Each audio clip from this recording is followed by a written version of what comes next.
is reaching out for someone who's never been there for you, only to discover that they are still not there when you need them the most. What happens in our life when that kind of grief comes on us? What's going on? What's happening? Put a face to this grief is reaching out from someone who's never been there for you, only to discover that they're still not there when you need them the most. What in our lives can feel that way? What was that? Isolation. That's a good one. Loneliness is actually an epidemic right now, folks.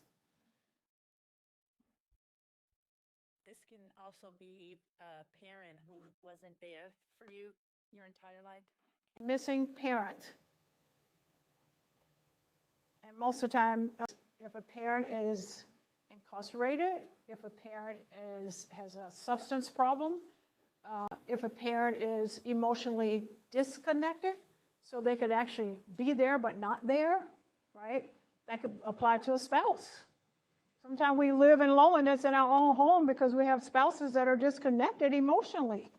That's grief. That's grief. Real stuff that happens to us. So I want to share another little bit of data for you, because one of the most important parts about sharing this with you is that you can impact someone else, right? So data actually shows that when we experience grief beyond 12 months, we're moving into a place that's called compound complex grief.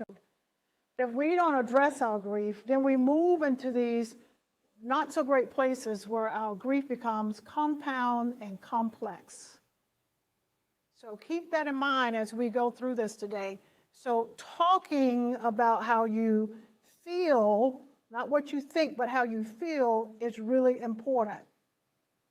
Because grief affects our mind, our bodies, and our spirit. So ponder and take a moment to think about something that you have lost.